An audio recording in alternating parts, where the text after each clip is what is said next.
Good morning, everybody. Sound check. Morning, everyone. Morning.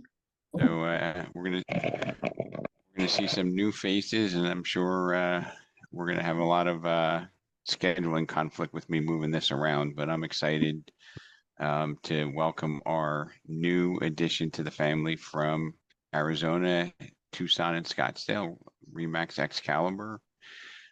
If you're with Remax Excalibur, if you're in a place where you can put your camera on and wave hi, that would be great. Hey, good morning. So let's Welcome. let's try to be on our best behavior and put on one of the best masterminds we've done in a long time. As many of you know, most of my content comes from just my existence and working through opportunities and challenges that I see. And today I drew a parallel on. Oops, let me mute everybody, and then you can unmute to talk. Okay, so today I'm drawing a parallel, and there's so many parallels in life and business that are relevant, relatable, and actionable that I made an investment, and the investment I made was in basically an advanced like health screening. And somebody had recommended that this was epic in changing the way that that they felt and the way that they had expectations on where their quality of life would be later on.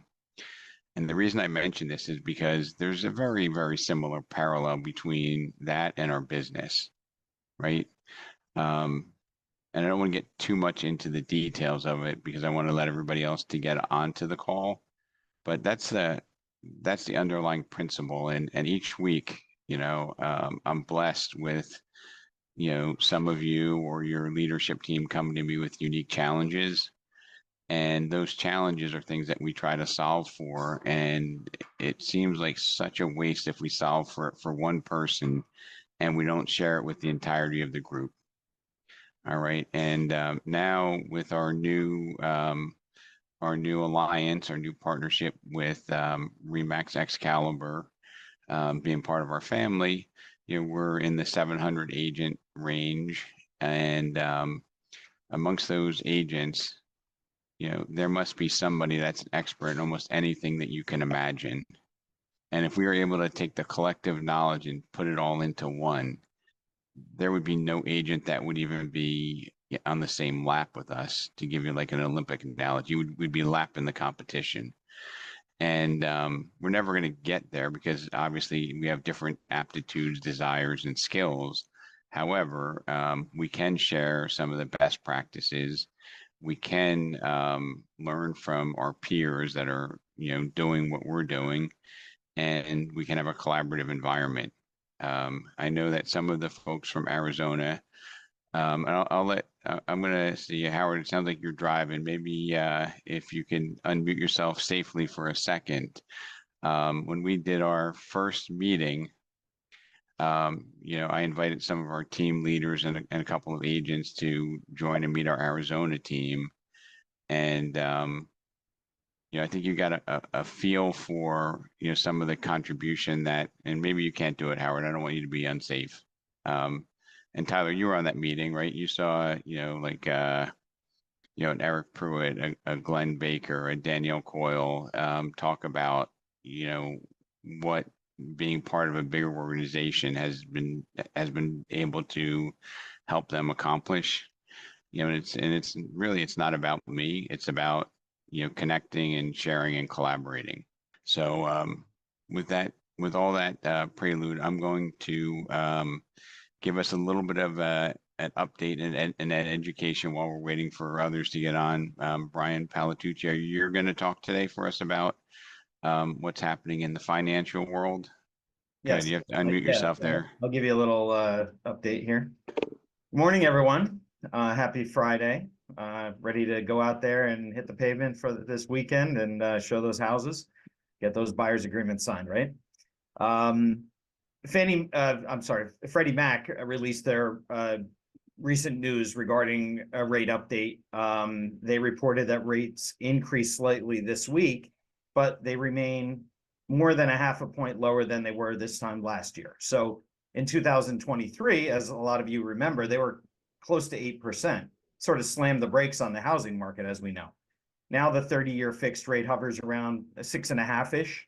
It's likely trending down. That has been the trend, whether, there's been this roller coaster up and down, up and down. But as inflation continues to slow, this is what's going to help us here. Lower rates are obviously good news for a potential buyer. So this is a good time to reach out to those people that have been stalled, those home buyers that have been stalled, just to get them engaged again. These articles that are published, these headline things, entice people. They get, oh, maybe this is the best time to buy. So a percent decrease in rate from, let's use an example of 7 to 6% for a $400,000 loan is going to save a home buyer about $263 a month. The likelihood of a Fed rate cut in September, there was a lot of talk of whether they were going to cut 50 basis points or a quarter. That's most likely now going to be a quarter based on the recent news. Housing starts, building permits came in lower than expectations. Inflation, although it's still sticky, is improving a little bit. Recession fears have declined. So that means that the Fed doesn't really have to engage as much as they need to. They want the market to be organic. So these are things that have been affecting the bond market recently, but overall rates have been trending down. So again, it's a good time to touch these buyers, reach out to them, find out where they are, get them engaged before, they miss the boat again.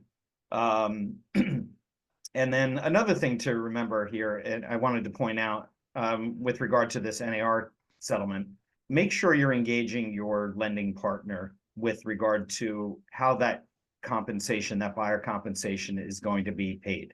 If it's a seller credit, that's one thing. But if it's a responsibility of a buyer, you're going to have a discussion with your buyer's lender to make sure that they do have the funds to do that. Because sometimes people have enough money for down payment and closing costs, but because we're not used to this, and this is the new way, these are discussions you're going to have. So make sure you're engaging those lending partners, and make sure that, these are things that are discussed ahead of the time rather than trying to scramble to fix it later on. So whether you're in New Jersey, Cornerstone First Mortgage, or if you're in Florida with Motto, or whoever's handling the Arizona team, reach out to your lending partners that Rob has aligned you guys with. We're happy to help. We're going to make this a lot easier for you guys, and we're going to have discussions with those home buyers. I actually had one yesterday with the buyer. It's a pretty significant purchase price. So I just wanted to make sure that they had enough money to compensate the buyer, and they were aware of the new changes because they've purchased homes before, and this is going to be their first transaction that is involving the new settlement. So these are good discussions to have earlier in the game rather than later. So Brian, first of all, thank you. And I'll continue to welcome many of our Remax Excalibur family members that are hopping on. It's a little early out there, so thank you for joining. This morning when I woke up and I'm finalizing my notes for today, I'm sitting there watching the TV and local news, and it says tomorrow is the NAR rule changes, and the third thing that was on there was the end of the 6% commission. No, it was even worse than that. It was the end of the standard 6% commission. Like that, like all of a sudden that ends tomorrow. And I think that this is obnoxious. It's ignorant. It is untrue. But it's what they're painting to the public. Okay. And what this is a rally call for us to have upgrade our communication skills, to talk to our sphere, our audience, and let them know that, we are, we're conduits of change. Okay. Has anybody, by show of hands, helped like 2 generations, like a parent and then their son or daughter buy a house? Raise your hand if you're on camera, or put it into the chat, right? I see a handful of them. And I'll bet you there's probably even 1 or 2 that have helped 3 generations. If you have helped 3, raise your hand. That's a pretty big obligation that we have, Rebecca, congratulations. It's not going to change. Okay. And I think that we're uncomfortable because the thing that we're missing is the glide path. We're missing the skill set to communicate to buyers that everything is okay. It's not the same, but everything's okay. And for me, I think it's going to be better. Okay. Because, I talk about this a lot. If you've been on a lot of my masterminds, I'll say, every time I travel to Florida, Arizona, I have to sign like 9 signatures to rent a vehicle. And yet you can go look at houses and not have any agreement up until, tomorrow or August 1st in New Jersey. That's crazy, right? This is a pretty significant investment. Our industry is loaded with people who are part-timers who aren't willing to make the investment and are malpracticing in the industry and not serving their clients. And how does somebody know whether we're the real deal or we're one of those people that just got their license to make a quick buck at the expense of somebody else's transaction, not having the skill set? Like you would never hire a doctor that got their degree, they're a school teacher and they're going to do heart surgery on the weekends, would you? That's ridiculous.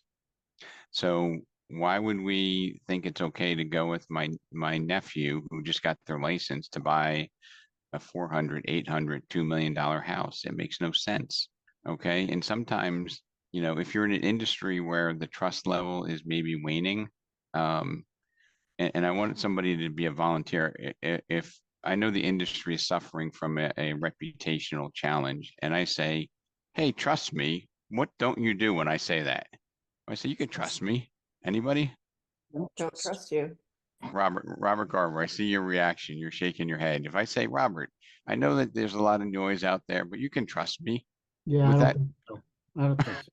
I mean, just by saying that, we're pushing them away. It's like taking the magnet and pushing the wrong side, right? It will push the metal away. It pushes us further away from the outcome that we want to have.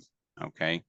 So people and families and individuals need to acquire home ownership as part of their life goal, the American dream, their financial planning. There are so many reasons why people before August 1st, before August 17th, after August 17th, that they desire a home. This NAR thing is, most people don't really know about it. Okay. The media is doing everything they can to vilify us as the worst used car dealers on the planet.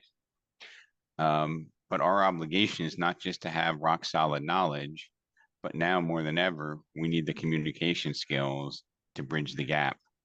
Because if you're the best professional, but nobody knows it, that's horrific. Okay. And we're denying people.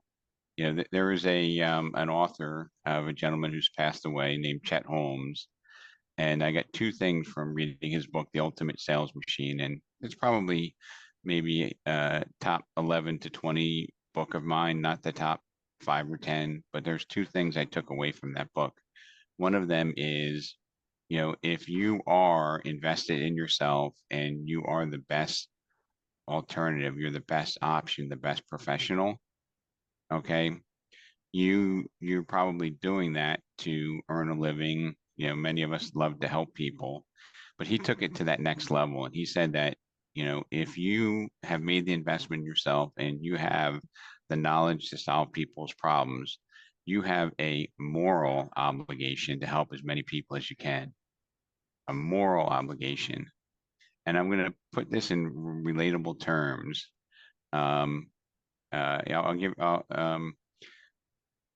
Let's see, Brian, if you can remind me at the end, I'll spill out my top 5 books. Somebody put a comment, but a moral obligation, which means it transcends beyond your pocketbook. Okay, this is where when you've helped somebody, buy a house, maybe they had everything against them. They don't have an education. They had a troubled life. They've had issues, and then you help them find a solution to buy a house. mean, yes, you get a commission check, you get paid. That's how we pay our bills. That's necessary. But how about that emotional high that you've had from some of those transactions? We all remember them, right? How you help people and how some people, and does anybody ever have a client invite you to their child's wedding, to an anniversary, to a big life event?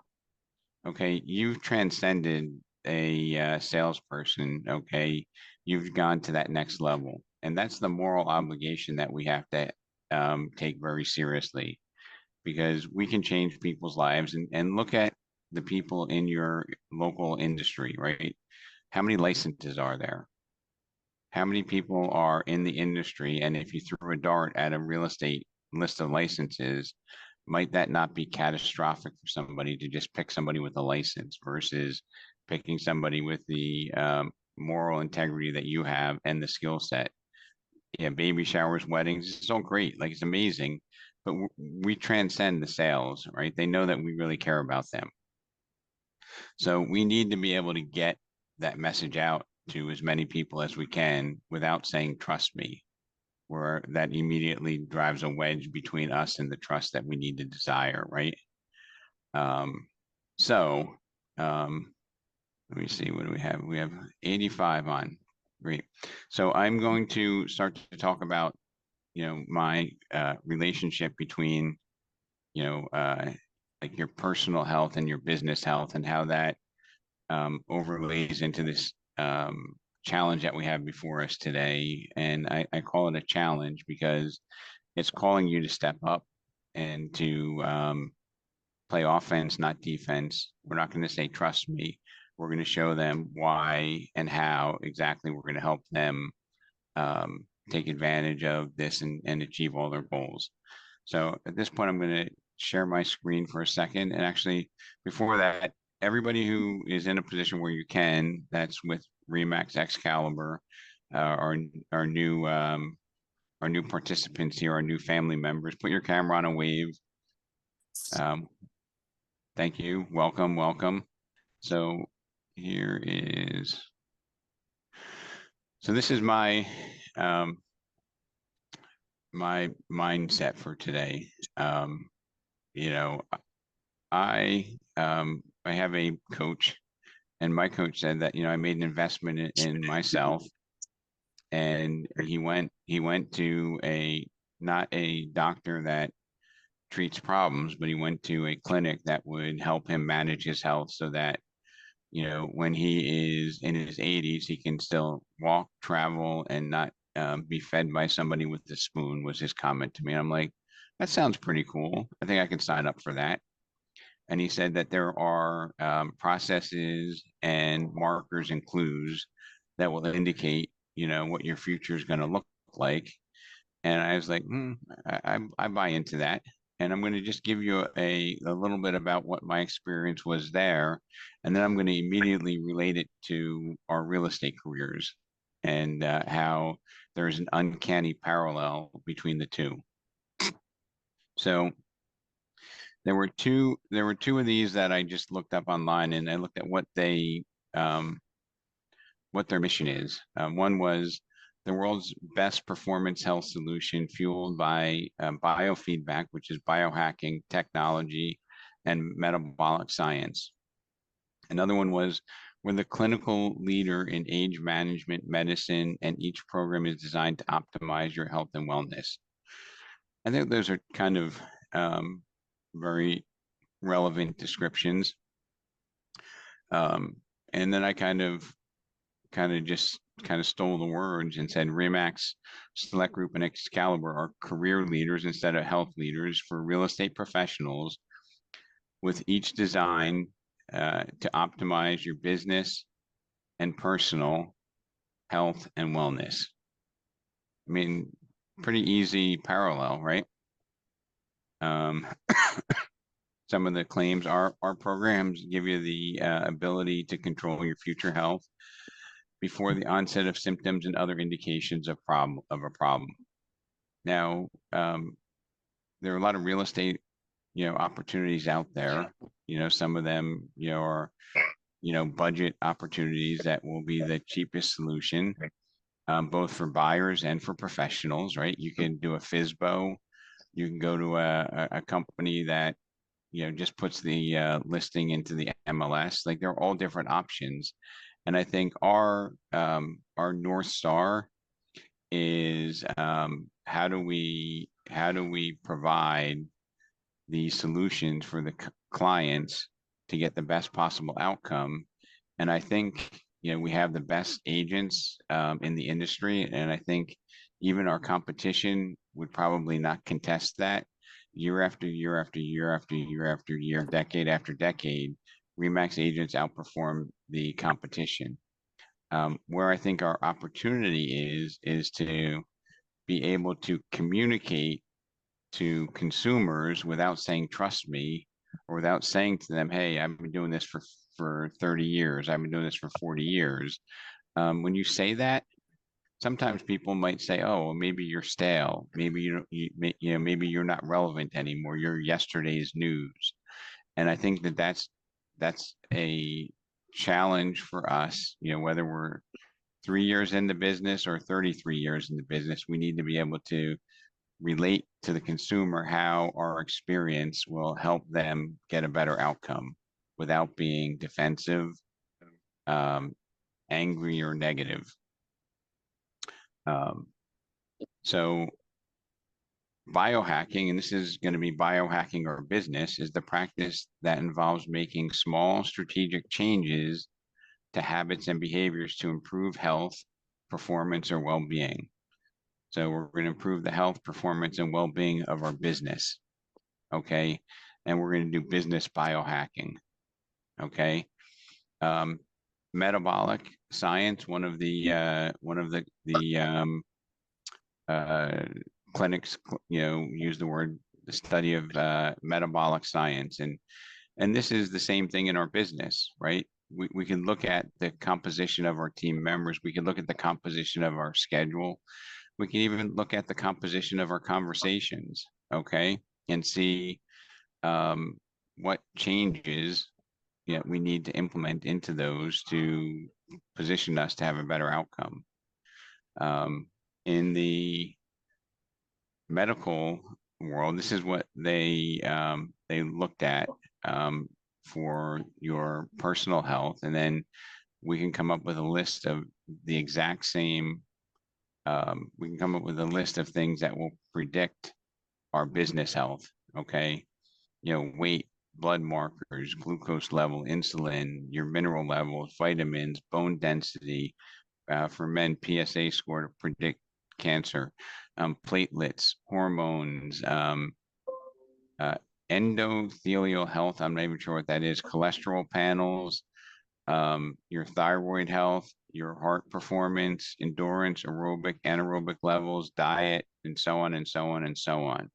So if all of these things can predict, the quality of our physical life, why don't we embrace the same principles in our business life, right? So what are going to be predictors of our future? The only thing, and this is, I'm going to quote the same thing from two people that you might know and recognize, Jeff Bezos, founder of Amazon, and Warren Buffett. And they both have, in their own way, have said the only sustainable advantage any industry or individual can have over time is, what do you think that is? What's the only sustainable advantage that a business can have over an extended period of time? Consistency. No, I mean, that's very important, but that's not the one that they had picked up on. Number one. The service. No, these are all great things, but it's the ability to learn and adapt. It's the ability to learn and adapt. Because if you've been in the business, I see Ron Piccolo, I see you there listening. How long have you been doing this? I'll put you on the spot. Going on 41 years. 41 years. Now, Ron, if you use the skills from year 2 today, would you still even be in the business? No. There would be no, there would Maybe, be no, well, Ron, if you were waiting for the book to come, you'd be out of business, right? yeah, Because you would have no inventory, correct? right.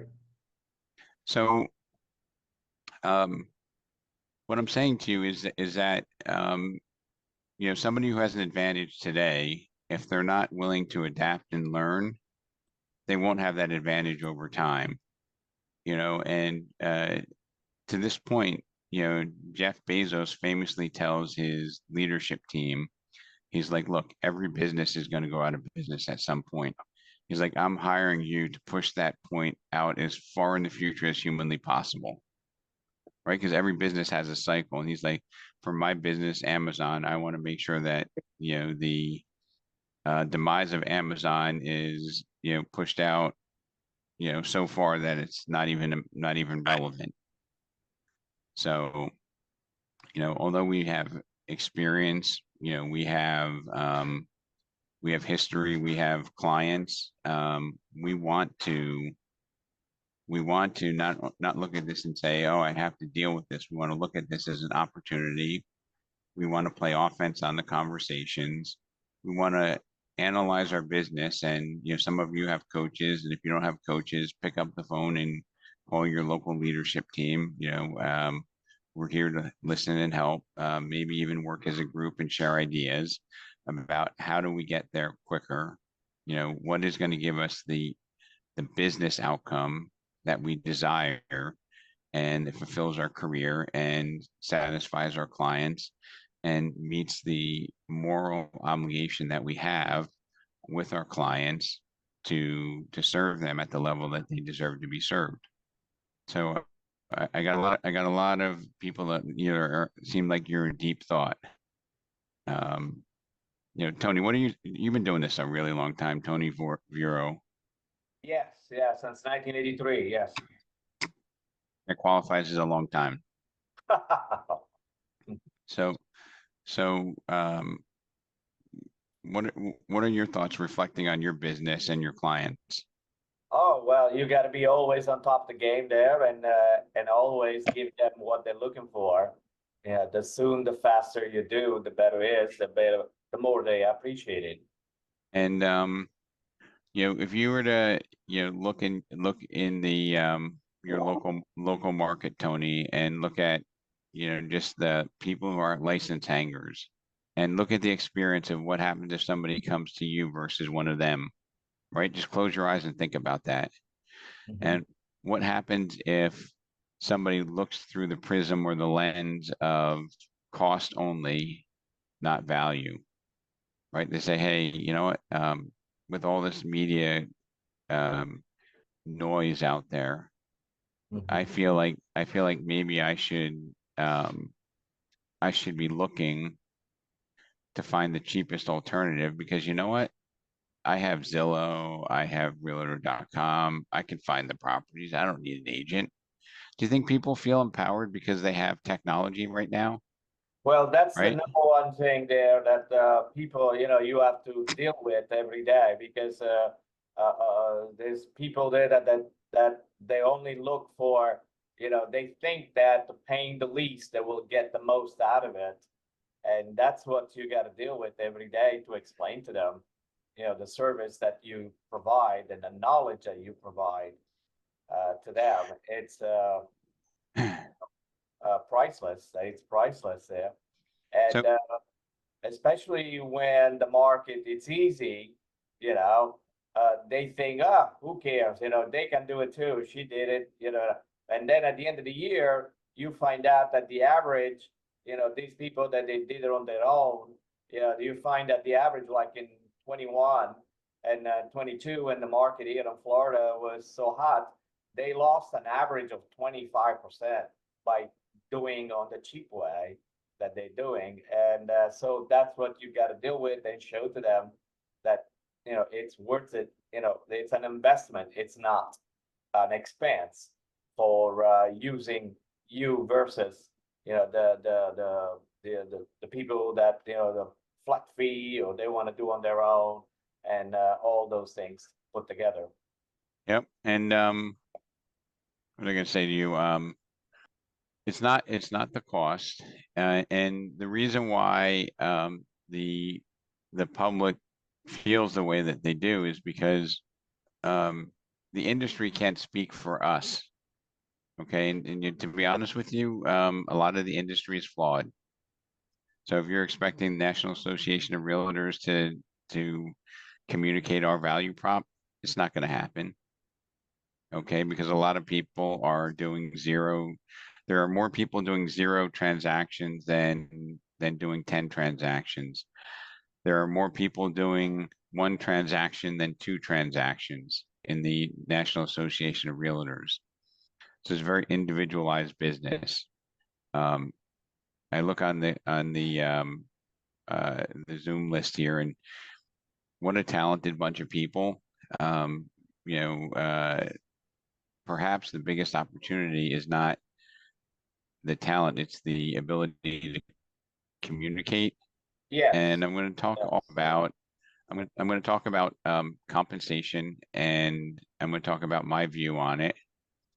Okay, I see some of the experts say, oh, well, you make a lot of money, but you need to explain to your customer that there are times that you work for weeks or months and you get paid nothing, right? But if I'm a consumer, that doesn't, this is just Rob speaking, it doesn't really resonate that well with me, because I'm like, because you worked a lot of time on somebody else and didn't get paid, not my problem. That's my own personal opinion. But where we have to deal with, especially now more than ever, with all this information that goes on with the technologies and everything, that people get information from everywhere and anywhere. I think that if you can outline, because you do a good job explaining, if you can outline the value proposition, why should they hire me? Yeah, why people they need me? Yeah, if we can outline those things and communicate that accurately, the best way possible to the buyer or to the seller, that would be a big plus. That'd be a big help. Yep. No, I think it's human nature. Let's just say that I met a new client, and I asked them the right questions. Based upon the questions that I asked them, I identified 3 properties that were ideal for them. And I said, I'm going to show you these 3 properties. These are probably going to be the ones that, meet your need. They buy one of the 3. They say, Rob, you're getting a $30,000 commission for showing me houses for 6 hours. That is, I don't know, $5,000 an hour. That's like a lot of money. Can you cut your commission? Do you think a consumer might think that? Shake your head if the answer is yes, right? Do you think telling them that you did a lot of, you spent a lot of time where people never bought, and that's why it's fair? Does that have any significance to that consumer? No. So I think, It doesn't end there. I'm sorry? It doesn't end there. They think because we show them 6 houses, it doesn't end there. The end game is going through the whole process, making sure everything goes smooth. Right. So, and Ron, that's a great point, but I think also it's not only getting it to go smooth, but it's also being able to structure an offer that gets accepted at the optimal price and terms for you, right? And having a conversation and saying, hey, Ron, you know what? We're going to have a conversation about, what's the strategy to make an offer? Because I think a lot of people are freaked out about that, and, if you knew you can get the property for 990,000, would you have bid that? And if they would have, why are you bidding 925? It's not that market anymore. And getting people to take action that's in their best interest, and not feel like that we, as their fiduciary in most cases, are self-serving ourselves, right? If they knew that we had their best interest at heart, and if there was a bad property, that we would tell them, I know this one looks attractive, but don't buy it, right? If they knew that we were doing that, they would behave differently. Would you agree?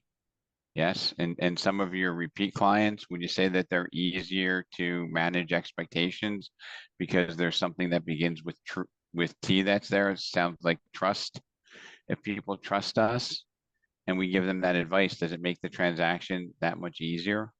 Yes. So that's the communicating, and I know that you might say, how does this all relate to like the health analogy and the health of your business? And it all relates to that because if we're missing a component, what do they say about a chain? You're only as strong as Weakest link. you're only as strong as your weakest link, right? So if our chain has, if there's 50 connections in our chain, and one of our weak links is our ability to communicate. And let's face it, some of us love real estate, but we're not really comfortable talking about finances and money, right? Oh, this is the percentage, this is what it's for, right? But we need to get comfortable doing that. And I'm going to give you evidence that what we're doing is fair. Because if you look around the industry, whether it may be in your office, on your team, or in your environment, there are agents that are working full time and are struggling. Okay. And the agents that do extremely well are they're highly compensated because they deliver a value, and all the links on their chain, or a lot more of the links on their chain, are solid. Okay. That's what gives them the ability to earn more. But even if you peel back behind if you look behind the screen, let's say there's somebody making $1 million. How much do you think they're spending? Do they have team members that are doing that? Are they paying referral fees? Like, how many expenses are there in our industry that the public has no idea about, right? And the people who go on Zillow, right? They have no idea that if it's a flex lead, or if it's a lead that some of the companies provide, that you're paying a referral fee. Do you think if the consumer knew that Zillow was charging the agent 40%, that they might have a different opinion of Zillow? I don't know. What do you think?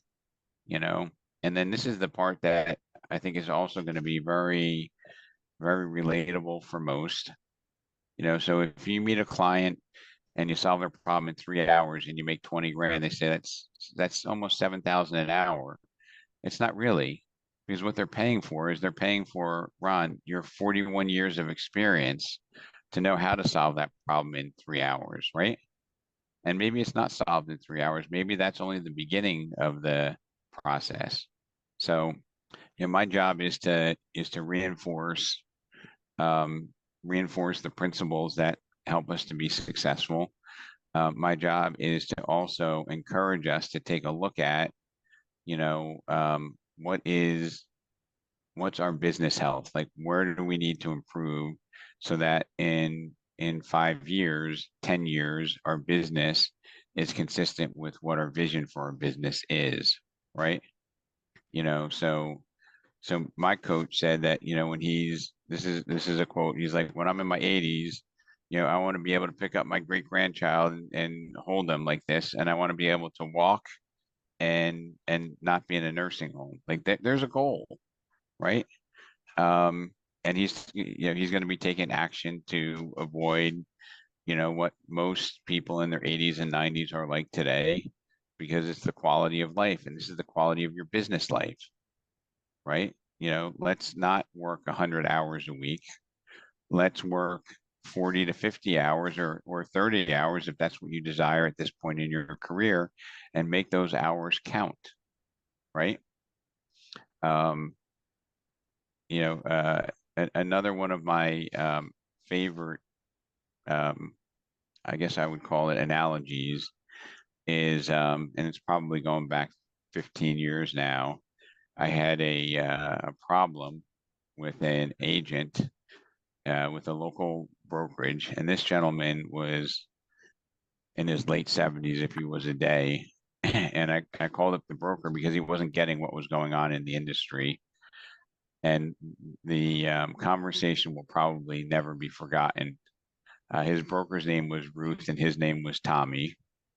And, Ruth goes, Tommy, he's such a good boy. Now, keep in mind, he's probably approaching 80. But she goes, Rob, you know what the problem with Tommy is? I'm like, no, Ruth, what's the problem? He's been with me for 41 years, but unfortunately, he's repeated the first year 41 times. Think about that. And I never forgot that because I'm like, how many of us are in the business, or how many of the people we deal with are in the business for 5, 10, 20 years, but you feel like they've repeated the first year 5, 10, 20 times because that's the way that they behave, Gotta and they're roll through the changes. right. You know, age is not maturity, right? And experience is not expertise, right? You've come across, people, in their 30s, 40s, 50s, 80s that are not mature. I mean, they're old, but they're not mature, right? They act immature. You have people that have been in the business for 20 years, but they're not skilled, right? They're not, they haven't taken that experience and optimized it. Okay. So I want to make it interactive for the last 19 minutes. And I want to ask, like, what are some of the things, if you go to a doctor, probably one of the basic things they look at is your blood pressure. And if your blood pressure is high, it provides excessive risk. They'll look at your heart performance. They'll look at, some vital statistics. What are some of the statistics that we think that will influence the outcome and the satisfaction of our careers in the business and the satisfaction of the clients that we serve? So Rob, I had a comment going back to early on in this session where, you talked about how you have to be able to change with the business. And when I started in business 18 years ago in real estate, I was with a company and they taught me what they said was the ultimate and would always be the ultimate listing presentation. And I learned it and I used it for a few years. And then I was like, I'm not getting the results that I should be getting from the type of presentation that I'm doing. And I realized that I needed to be more analytical. And so I kind of diverged into doing more of the analytical analysis for the listing conversations. And that started to give me really good results. And over the years, as you and I have discussed on these calls before, where it's not really a presentation, it's a conversation and it's establishing a relationship with your clients, that became a principal focus in my presentation as I moved along through the years. And I think that, this is one of those things where you have to, you decide you're going to do something a certain way, but then you have to measure to see if it's really working for you or not. And if it's not, then you have to make the changes to make it into something that really works for you, like a checkup at a doctor. If you're not feeling well, you got to do something different to feel better. And for those of you who are new to our platform here, Robert used the term conversation instead of a presentation.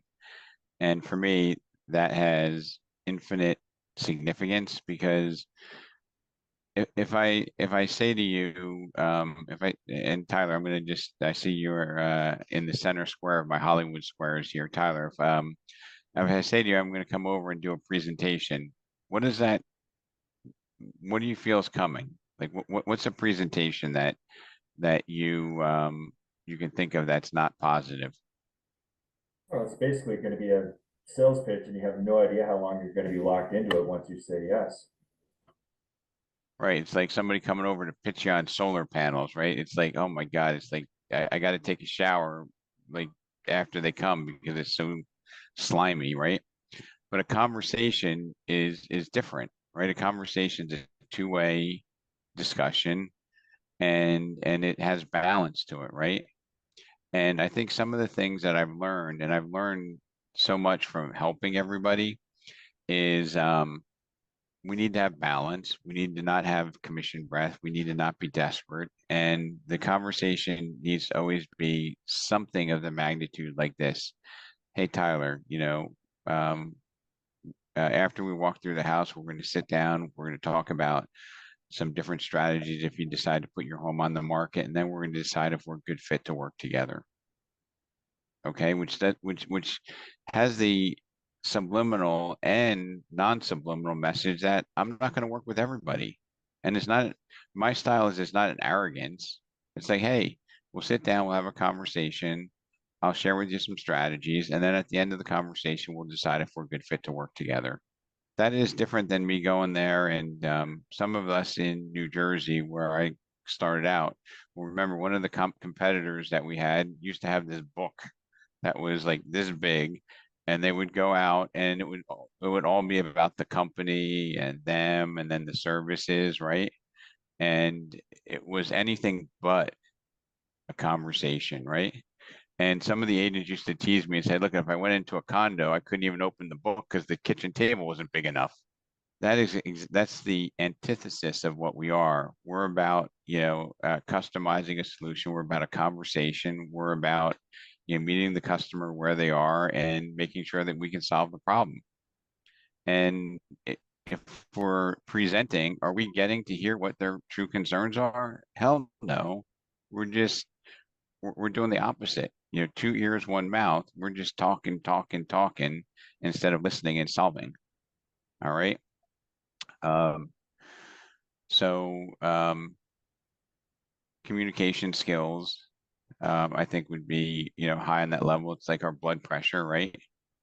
Because if you have a heart attack or an aneurysm or a stroke, your life is not looking pretty good, right?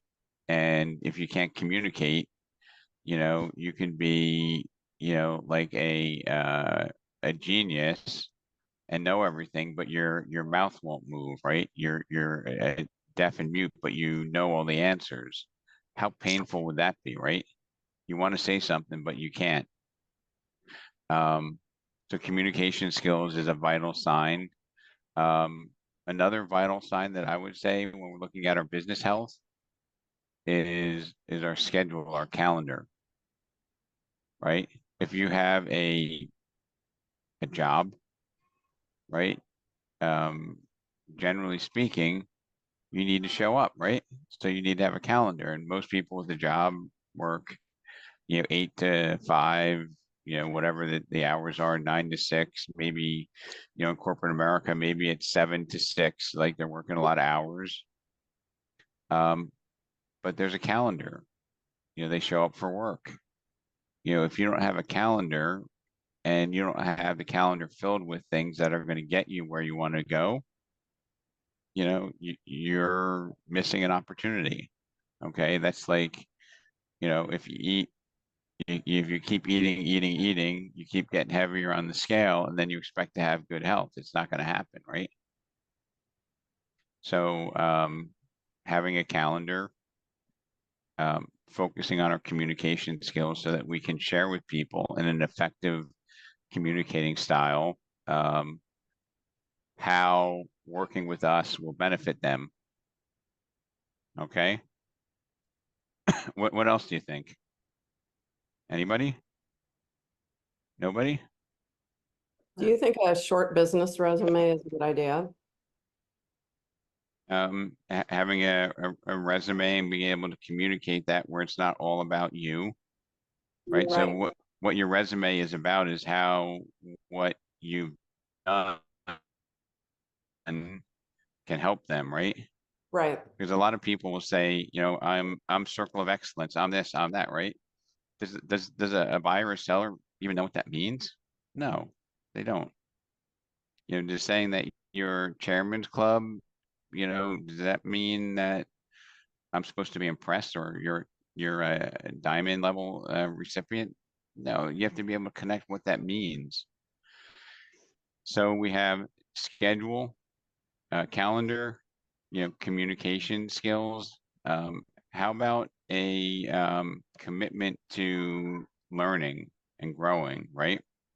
And being here, 8 o'clock in Arizona time, in the East Coast, adjusting to being right in the middle of the day and making time to do this shows your commitment to learning and growing. Okay. What else do we think? What else do we think would be on that list? Right? We need to eat right. We need to exercise. We need to measure some things. What else? Maybe practicing, right? Because practicing is uncomfortable, but it's even more uncomfortable practicing with your customers and Yeah. failing, right? If you Reading too, learning and reading and being up to date so that you can. if you lack Ron and everybody, if you lack the disciplines, right, the pain is real. The pain is real. There's I don't know if Glenn Baker's on, but Glenn uses a program called Fellow, which scrapes his database and tells him all the people in his database that listed their home without calling him, which is painful. But I think it's necessary, right? And how many of us, and I don't want you to raise your hand because I know the answer. We've all had this where, somebody that was a shoe-in, right? The family 2 doors down from us got relocated, but they listed with somebody else.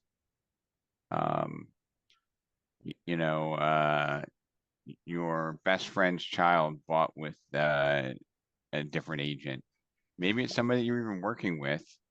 Okay. They stopped in an open house and bought without you. And you wonder why, why did these things happen? I'm a victim. This isn't fair. Does anybody ever feel that this business isn't fair? Yeah, Huh? okay. Definitely unfair. Tony, you're laughing, but I'm going to tell you with a straight face, this business is the fairest business in the world, because if you're not the one that solves the problem, you get paid zero. Okay. And if somebody, Sure.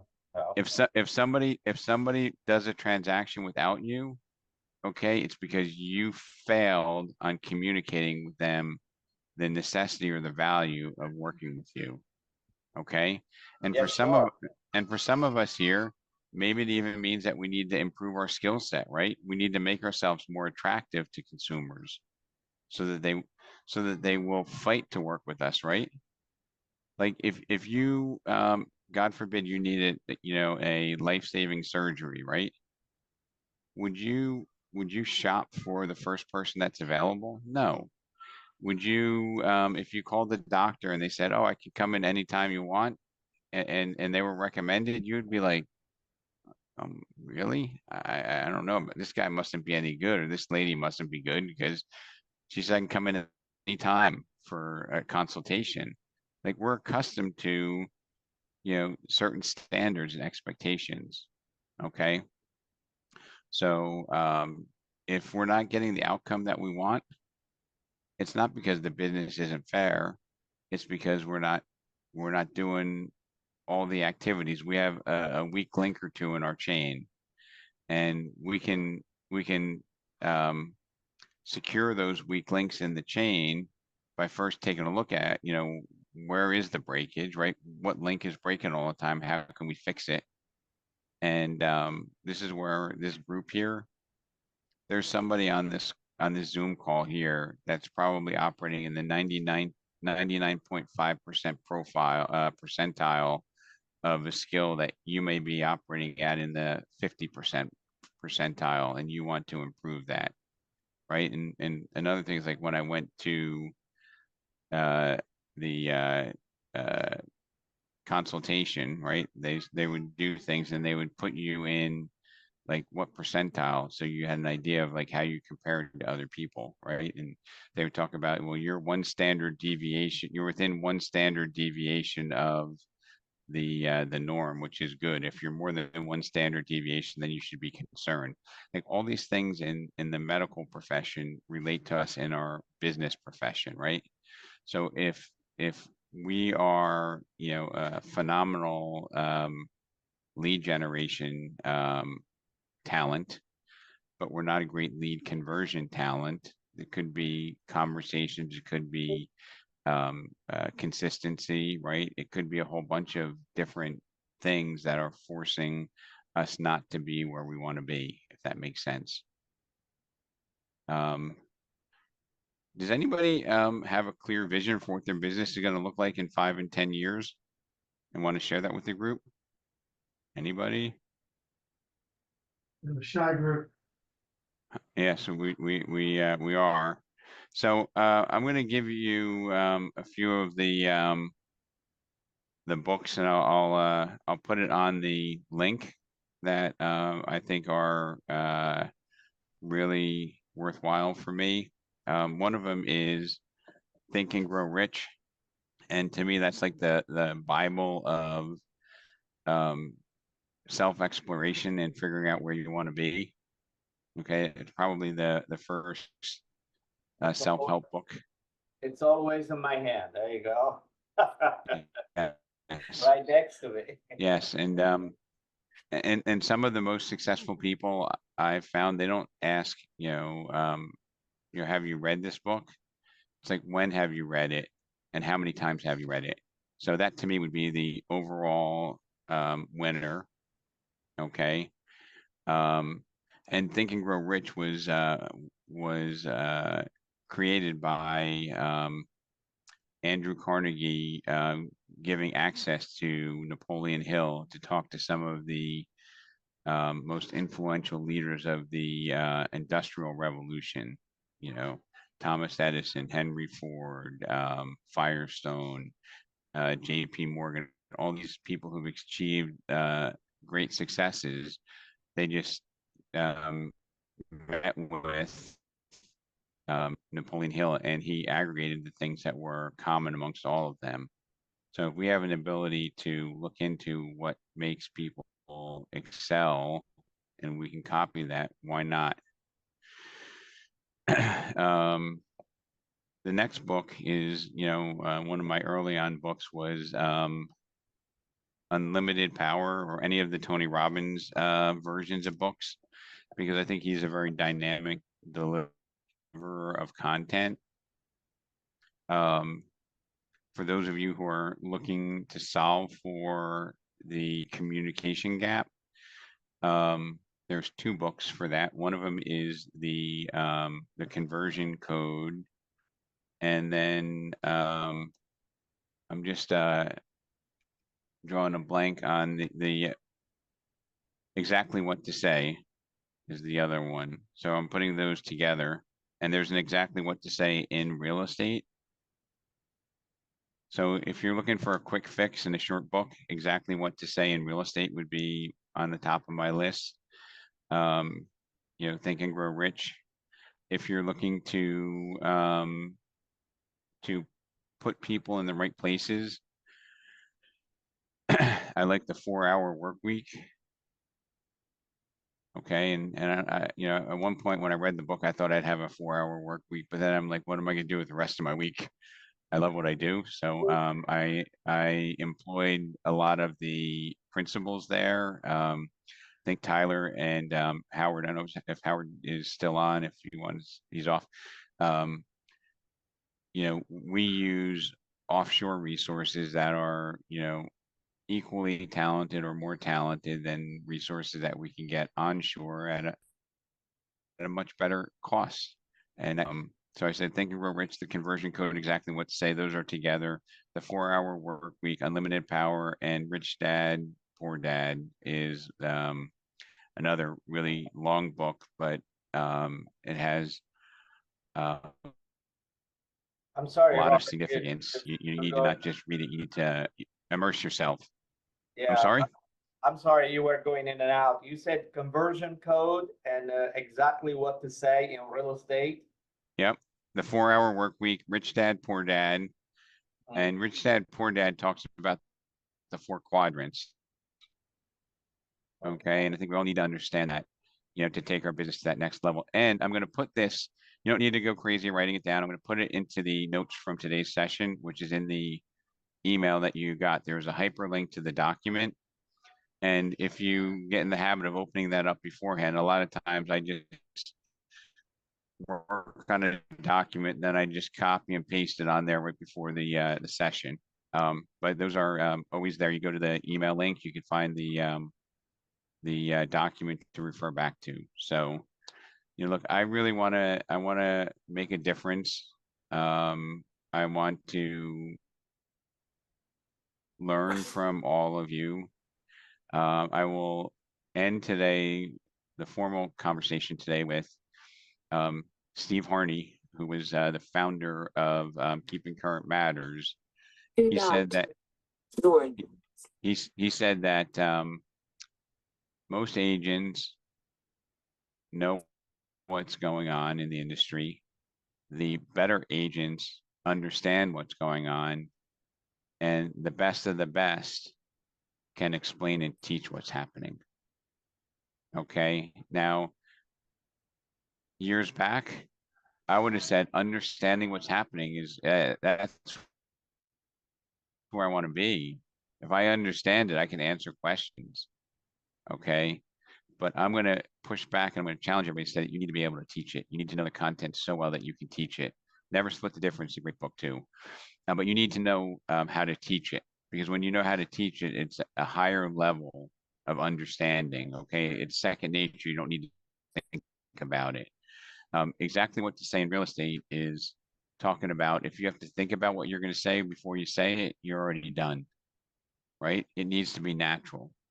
Okay. And I, you know, personally look forward to people with tough questions, tough challenges. I look forward to people that are putting me on the spot, because it forces me to look inside and figure out, well, why am I worthy of the business, right? So for me, you know, I focus on things like, hey, you know, the average agent, once they affiliate with our company, increases their business by 22 to 45% in the first year. Okay, that's not hyperbole. Like, those are statistics. And for you, you should say, hey, you know, of the people that sign buyer's agency agreements, you know, I have 55% under contract in 30 days to buy their house, and I have 70% under contract 45 days or less. So if you're looking for a solution to find the house at the right price and terms in the right area, you know, this is something that we might want to have a conversation about, right? Because do we all have buyers that we've talked to that have been looking for 2 months, 6 months, a year, 2 years, right? They're out there. We have an obligation to communicate with them why it matters who you work with. And now it matters more than ever who you select. Okay. You should be able to say to your sellers, you know, hey, you know what? Colleen, when we work together, I just want to share with you, in county, the average house sells for, you know, 96.4% of the original list. Okay. My average is 102%. So I'm averaging 7.8% more than the average sale price in Broward County. So if we decide to work together, I just wanted you to know that. Now, obviously, you can't lie about it, but if you're going to be talking about it, what do you think is going to happen to your average over time? It's going to go up, right? It's going to go up intentionally. And the last thing I'll share, which is just for me, an observer's perspective. Has anybody ever seen that triangle that the industry has pawned on us, where they say, hey, you know what? If you price your house too high, you get less activity and you'll get a lower sale price. And if you price it right, you'll have the right amount of buyers, you'll have multiple offers, and it'll sell right. If you've seen that triangle, shake your head, right? You've seen it. And if you presented it, it was logical thing on the planet, but when you present it, the consumer never gets it, right? You go through this whole conversation or the whole discussion or presentation, and you say, Ron, your house is worth 650. And what does the seller say? Oh, let's try it at 7.25 and see what happens. And my contribution to the industry would be, I would tear that chart up, throw it in the trash, and I would replace it by this conversation. You know, I would say, Ron, if we put your house on the market at 7.25, and it doesn't sell despite the best efforts to market it, how long would you wait before we do a price adjustment? Ron, how long would you wait? I would say 30 days maximum. Okay, and I find that when I go out on appointments with the group, the great agents, most people say 7 to 10, 15 days. Let's just say it's 30 days and say, hey, Ron, so in 30 days, we're going to lower the price down to 675 from 725. So tell me, after your house has been on the market for 30 days and we made a $50,000 price cut, what do you think the first offer is going to look like, Ron? It's probably gonna be lower. Why? It's because if it's been on for 30 days, they're gonna think there's something wrong with it or you're overpriced. Right? And they might think there's something wrong with it. They might think you're desperate. Yeah, usually, I don't even wait 30 And days. when I Ron usually- says that, no, but the point, Ron, is getting the consumer to tell us that information, right?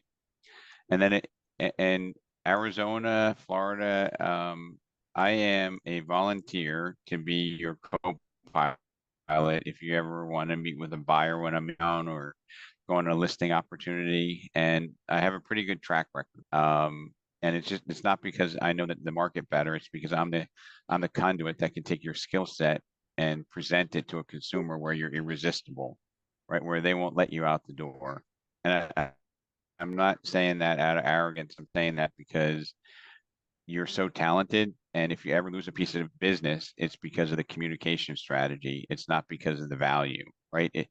If you've had a bad experience in real estate, do you think somebody says, and I'm looking at you, Andrew Velez, that if somebody has a bad experience and you only charge them 1%, are they going to tell the world that, hey, you got to work with this company because I only paid 1%? Or are they going to say that I didn't know if I was closing, it was a nightmare? They don't care about the percentage, do they, Andrew? Nah, they care about the experience. And Certainly.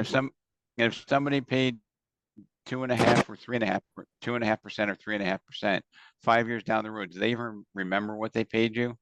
No. Probably not. Probably not, right, Andrew? But I do. I have everything written down. So if somebody's calling me to list another property 3 years later, I know what I charged them. Right, but when they're talking to their friends Consumer at the doesn't. when they're talking to their friends at the country club, they're not talking about the percentage. They're talking about how Andrew got them 14.2% over ask price in 7 days and how amazing he was because we had 11 offers that we were reviewing when my neighbor, listed their house for, 10,000 more than I sold mine for, but get 75,000 less after 3 months. Like these are the experiences that people remember. They don't remember that it was 2.5 or 3.5 or 3. Right. Okay. They No. look at us, to be the professional. Like, to be honest with you, I don't remember what I paid. It was only a couple of days ago for my evaluation, but I know it was worth it. So these are the things that I want to leave you with. And if you have any questions, I'm here, Arizona, to stay on. If you want to, ask me anything, I'm here to help. We meeting next week at 9:30 again, or is it gonna be at 11 again? We're gonna be at 11. So we've moved the cheese. We're moving to 11 so that we can get our West Coasters on. And I honestly think that the trade-off between changing the time and having input and participation from our family in a different market is going to add value to the process because there are things that they do in Arizona that we don't do here that probably we can steal or borrow and use them here. And just by way of example, Tyler, tell me about like open houses. Your dad was telling me that they get together, they have a breakfast, and then they go tour houses. Yeah, I mean, it's an organized tour that tries to multiple brokerages, but sometimes individual brokerages will do it as well, where there's a meeting beforehand, a guest speaker, talking about what's happening in the marketplace, just things that might be of interest to our clients and consumers. And then there's a tour of homes of varying size, prices, all within a confined area, so you're not driving 45 minutes an hour all over town. But yeah, you go tour the homes, and then at the homes, there's feedback forms that the agents will fill out and leave behind for the agent and the seller. So I know I've got a few of my agents on here. If they want to elaborate or add additional details that they think might be of value, feel free to do so. But that's just kind of a very brief explanation. And it might culminate with a breakfast at the beginning, or I'm sorry, at the end, or lunch at the end, or they might serve breakfast at the meeting. People usually pay a minimum fee to attend of like 10, 15 bucks. And they do regulate it a little bit. You have to attend the meetings to have your home on tour. So you drop in and have your home on tour and never show up again. They kind of they want people to actually be a part of the culture of the tour So Tyler, here's my takeaway from that is you get to, maybe you're more accustomed to getting into the routine of looking at some of the new inventory, but even more importantly than that, okay, the agents that are doing that inventory are now at this breakfast. You're networking with people that are in the industry. When you have a buyer for that property, and I see that it's Tyler is the listing agent, and I've had breakfast with him once a month for the past 3 years. I think my offer and my relationship matters in my ability to negotiate that offer, right? absolutely. Yeah. Is anybody in Arizona, can you share, do you attend those tours and is it valuable? I'll speak up. I'm Trisha Lehan from the Phoenix Scottsdale area, and mainly it's title companies, lenders,